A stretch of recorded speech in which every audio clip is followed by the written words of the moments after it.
Frankenstein, or The Modern Prometheus, by Mary Shelley.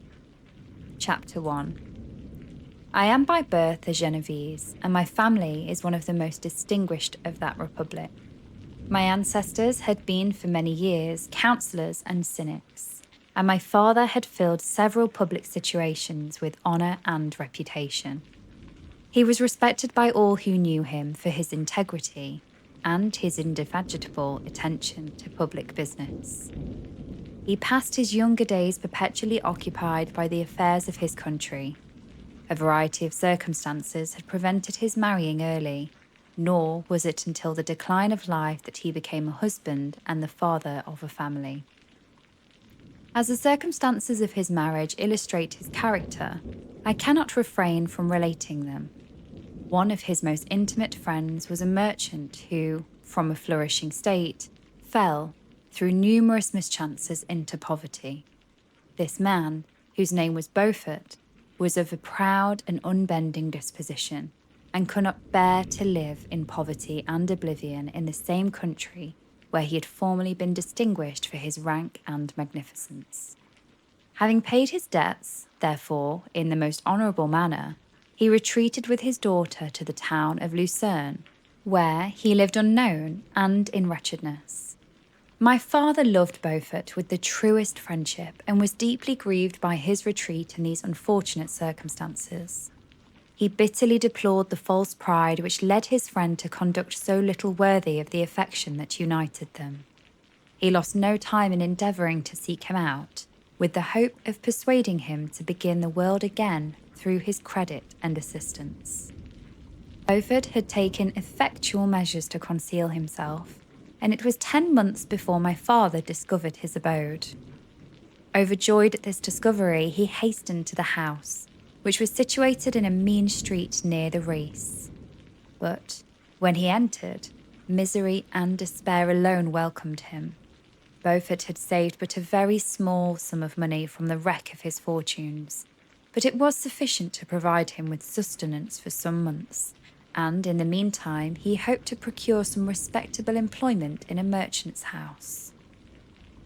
The interval was, consequently, spent in inaction.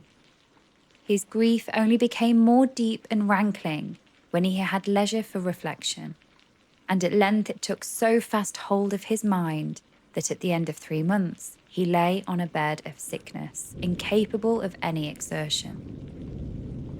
His daughter attended him with the greatest tenderness, but she saw with despair that their little fund was rapidly decreasing and that there was no other prospect of support.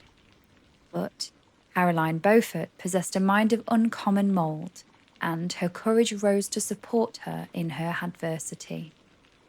She procured plain work, she plaited straw, and by various means contrived to earn a pittance scarcely sufficient to support life.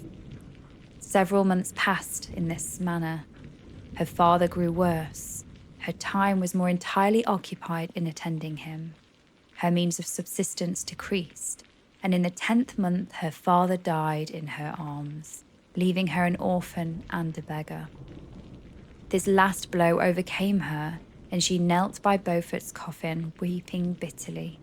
When my father entered the chamber, he came like a protecting spirit to the poor girl, who committed herself to his care, and after the interment of his friend, he conducted her to Geneva and placed her under the protection of a relation. 2 years after this event, Caroline became his wife. There was a considerable difference between the ages of my parents, but this circumstance seemed to unite them only closer in bonds of devoted affection. There was a sense of justice in my father's upright mind, which rendered it necessary that he should approve highly to love strongly. Perhaps during former years he had suffered from late discovered unworthiness of one beloved, and was so disposed to set a greater value on tried worth. There was a show of gratitude and worship in his attachment to my mother, differing wholly from the doting fondness of age, for it was inspired by reverence and for her virtues, and a desire to be the means of, in some degree, recompensating her for the sorrows that she had endured. but which gave inexpressible grace to his behaviour to her. Everything was made to yield her wishes and her convenience. He strove to shelter her, as a fair exotic is sheltered by the gardener, from every rougher wind, and to surround her with all that could tend to excite pleasurable emotion in her soft and benevolent mind. Her health, and even the tranquillity of her hitherto constant spirit, had been shaken by what she had gone through. During the 2 years that had elapsed previous to their marriage, my father had gradually relinquished all of his public functions, and immediately after their union, they sought the pleasant climate of Italy, and the change of scene and interest attendant on a tour through that land of wonders as a restorative for her weakened frame. From Italy, they visited Germany and France. I, their eldest child, was born at Naples, and as an infant accompanied them in their rambles. I remained for several years their only child. Much as they were attached to each other, they seemed to draw inexhaustible stores of affection from a very mine of love to bestow them upon me. My mother's tender caresses and my father's smile of benevolent pleasure while regarding me are my first recollections. I was their plaything and their idol, and something better, their child, their innocent and helpless creature bestowed upon them by heaven, whom to bring up to good, and whose future lot it was in their hands to direct to happiness or misery, according as they fulfilled their duties towards me. With this deep consciousness of what they owed towards the being to which they had given life, added to the active spirit of tenderness that animated both, it may be imagined that while during every hour of my infant life I received a lesson of patience, of charity, and of self-control, I was so guided by a silken cord that all seemed but one train of enjoyment to me. For a long time I was their only care. My mother had much desired to have a daughter, but I continued their single offspring. When I was about 5 years old, while making an excursion beyond the frontiers of Italy, they passed a week on the shores of the Lake Como. Their benevolent disposition often made them enter the cottages of the poor. This, to my mother, was more than a duty. It was a necessity, a passion, remembering what she had suffered and how she had been relieved, for her to act in turn the guardian angel to the afflicted. During one of their walks, a poor cot in the foldings of a vale attracted their notice as being singularly disconsolate, while the number of half-clothed children gathered about it spoke of penury in its worst shape. One day, when my father had gone by himself to Milan, my mother, accompanied by me, visited this abode. She found a peasant and his wife, hard-working, bent down by care and labour, distributing a scantly meal to 5 hungry babes. Among these was one which attracted my mother far above all the rest. She appeared of a different stock. The 4 others were dark-eyed, hardy little vagrants. This child was thin and very fair. Her hair was the brightest living gold, and, despite the poverty of her clothing, seemed to set a crown of distinction on her head. Her brow was clear and ample, and her blue eyes cloudless, and her lips and the moulding of her face so expressive of sensibility and sweetness that none could behold her without looking on her as one of a distinct species, a being heaven-sent, and bearing a celestial stamp in all her features. The peasant woman, perceiving that my mother fixed eyes of wonder and admiration on this lovely girl, eagerly communicated her history. She was not her child, but the daughter of a Milanese nobleman. Her mother was a German and had died on giving her birth. The infant had been placed with these good people to nurse.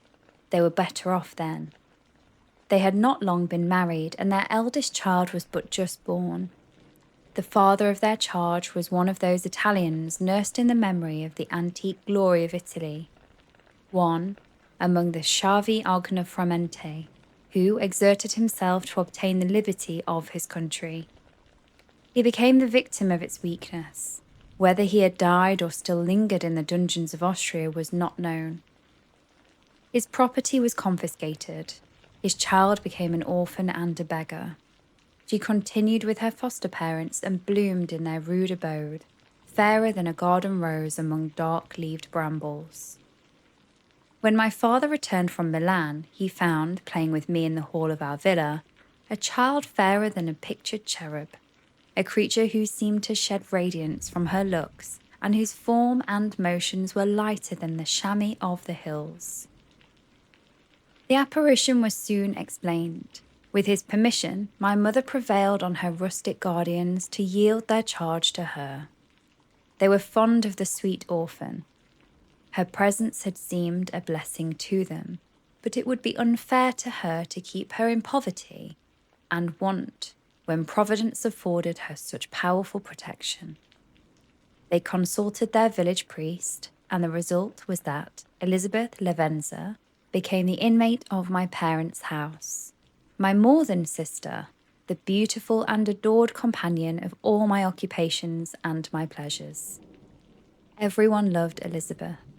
The passionate and almost reverential attachment with which all regarded her became, while I shared it, my pride and my delight. On the evening previous to her being brought to my home, my mother had said playfully, "I have a pretty present for my Victor. Tomorrow he shall have it."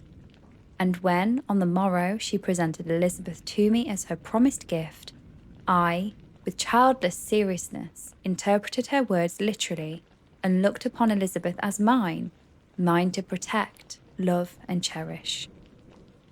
All praises bestowed on her I received as made to a possession of my own. We called each other familiarly by the name of cousin. No word, no expression could body forth the kind of relation in which she stood to me, more than my sister, since till death she was to be mine only.